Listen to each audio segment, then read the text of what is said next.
سحری کرتے ہیں اس کے لیے قرآن کے اندر ایک آیت ہے کہ جب سفید دھاگا کالے دھاگے سے الگ نہ ہو جائے تب تک آپ سحری کر سکتے ہیں.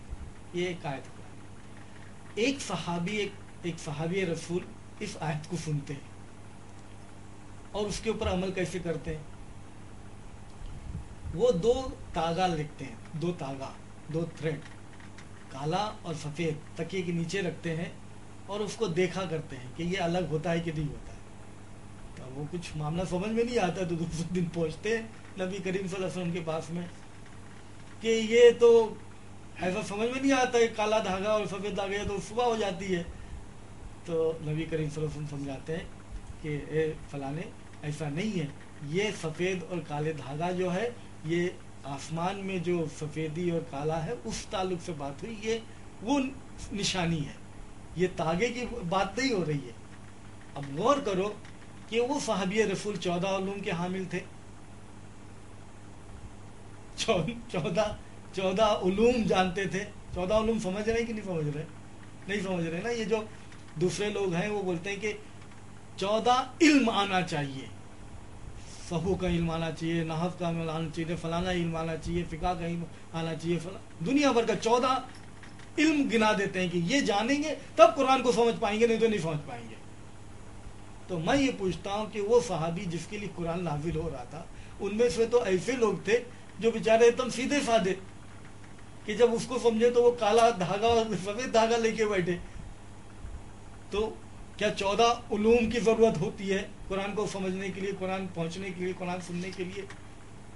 یہ سب دھوکہ دینے کی بات ہے.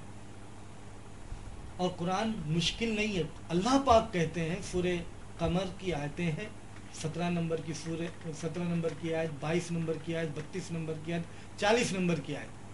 اللہ پاک کہتے ہیں قرآن کے اندر وَلَقَدْ يَسَّرْنَا الْقُرْآنَ لِلذِّكْرِ فَهَلْ مِن مُدَّكِرٍ, ہم نے قرآن کو آسان کیا تو ہے کوئی اس سے نصیحت حاصل کرنے والا. اللہ کہہ رہا ہے کہ ہم نے قرآن کو آسان کیا. لقد یسرنا القرآن, یسرنا ہم نے آسان کیا, لقد یسرنا القرآن للذکر نصیحت حاصل کرنے کے لیے ہم نے قرآن کو آسان کیا, نصیحت حاصل کرنے کے لیے. فہل من مدکر, تو ہے کوئی نصیحت حاصل کرنے والا. تو اللہ کہہ رہا ہے قرآن کو ہم نے آسان کیا, اور ہمارے بڑے لوگ کہہ رہے ہیں قرآن مشکل ہے. کس کی بات مانیں گے ہم؟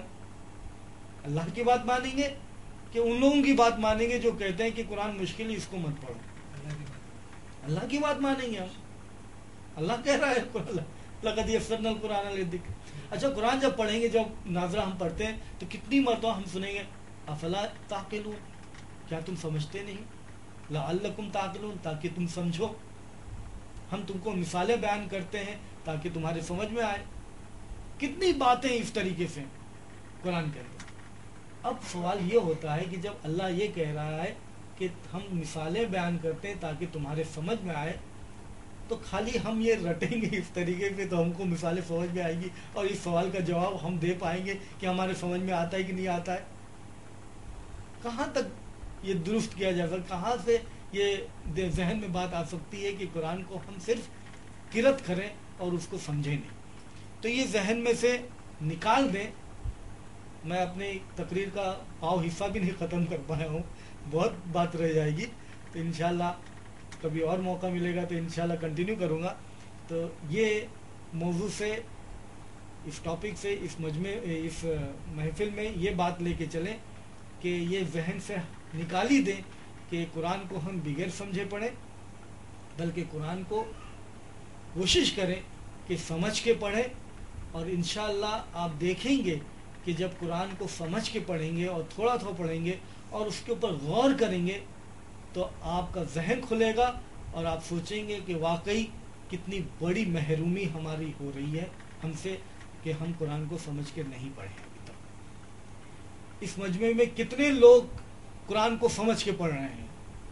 ہاتھ اٹھائیں. اگر الحمدللہ 2 3 4, تو دیکھو اکثریت جو ہے قرآن کو سمجھ کے نہیں پڑھ رہی ہے. अक्सरियत, 3-4 लोग हैं।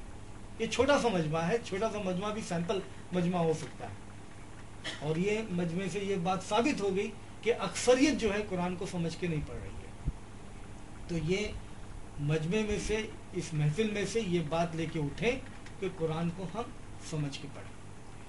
और बहुत से सारे मसले हैं, लेकिन मैं इंशाल्लाह वक्त दूंगा कि कुछ सवाल आप लोग करें और मैं उसका जवाब दूं, तो इंशाल्लाह तो ज़्यादा बेहतर होगा। मैं तो ये इरादा किया था कि आधा ही घंटा मैं बात करूंगा और ज़्यादा वक्त जो है सवाल जवाब के लिए दूंगा। तो इंशाल्लाह एक सवाल है, तो अब सवाल जवाब के लिए मैं मौका देता हूँ। ठीक है।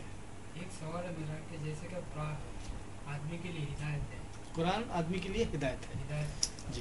और जैसा कि आयशा रज़ी अल्लाह अन्हा से पूछा गया था कि हुजूर सल्लल्लाहु अलैहि वसल्लम के साथ में आप बचपन से लेकर आखिर तक थे, तो कुरान यानी उनकी कौन सी चीज़ ऐसी बताई तो हुजूर आयशा रज़ी अल्लाह अन्हा ने कहा था कि हुजूर सल्लल्लाहु अलैहि वसल्लम की सवाल यहाँ यहाँ पर है। और दूसरा सवाल ये है, सही है ये सही है। हाँ, दूसरा सवाल ये है कि जैसा कि अभी माशाल्लाह एक दिन हुआ रमज़ान गुजर गया हमारा, और जो हमारा खत्म कुरान होता है रमज़ान में, और किरात मतलब समझ के इतना तो नहीं पढ़ाया जाता, और जल्दी जल्दी कर लेते, तो क्या इस तरह से सही है या गलत?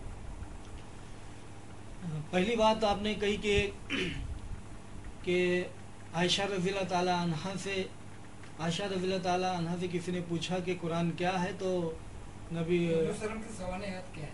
हाँ हाँ, मतलब हुज़ूर सल्लल्लाहु अलैहि वसल्लम की लाइफ क्या, ज़िंदगी क्या है। तो आयशा रज़ियल्लाहु ताला ने कहा कि नबी करीम सल्लल्लाहु अलैहि वसल्लम की ज़िंदगी ही पूरा कुरान है, क्योंकि कुरान जो है एक मीडिया है, किताब जो है एक मीडिया है जिसके ज़रिए से मैसेज पहुंचा है।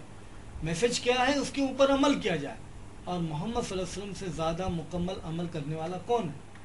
तो इसीलिए कहा गया कि कुरान, मोहम्मद सल्लल्लाहु अलैहि वसल्लम की ज़िंदगी ही पूरा कुरान है। भाई ने दूसरा सवाल किया, दूसरी बात कही कि रमज़ान के महीने में जो तरावी पढ़ते हैं तो बहुत तेज़ी से हम तरावी को पढ़ते हैं, और तेज़ी इसलिए पढ़ते हैं कि इसके अंदर मकसद ये हुआ करता है कि कुरान को पूरा हम रमज़ान के महीने में ख़त्म करें। ये पर्पस होता है, ये गोल होता है, ये मकसद होता है कि कुरान रमज़ान के महीने में पूरा ख़त्म हो। इसीलिए कोशिश होती है कि रोज़ाना 1 पारा, 1.5 पारा, 1.25 पारा पढ़ा जाए, और 1-1.25 पारा पढ़ने के लिए, और वो 20 रकातें होती हैं आम मस्जिदों में, तो 20 रकातें में वो उसको पूरा करना है तो फास्ट फास्ट उसको पढ़ना पड़ता है। और अगर वो रोज़ाना 1 घंटा, 1.25 घंटा ले रहा है, और किसी दिन वो 1.5 घंटा ले लें, तो फिर मुक्तदी लोग मच करना शुरू होते, ये बहुत टाइम लेते हैं, बहुत ऐसा करते हैं, तो वो बेचारा मजबूर भी है तेज़ पढ़ने के लिए।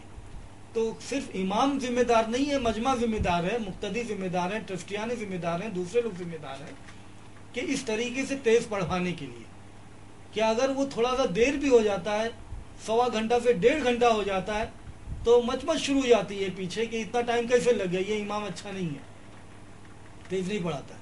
तो सिर्फ इमाम जिम्मेदार नहीं है, जो तेज़ पढ़ने की बात है, तेज़ अगर पढ़ते हैं हम, जो आम, अब जो मैं बात कर रहा हूँ, अगर यही बात को मैं 100 की स्पीड में बोलूँ, किसी के समझ में आएगा? अगर कोई अरबी जानने वाला भी हो मजमे में, इस तरीके से रफ्तार में अगर कोई अरबी को पढ़ता या लमुन तालमुन इस तरह पढ़ते जाता है, तो किसी की समझ में आएगा? नहीं आएगा। तो इस तरीके से कुरान को पढ़ना, ये बेअदबी की बात होगी। ये कुरान को इस तरीके से पढ़ना बेअदबी की बात है। देखिए, कुरान के बारे में एक शख्स सहाबा कराम में से किसी ने नबी करीम सल्लल्लाहु अलैहि वसल्लम से पूछा कि हम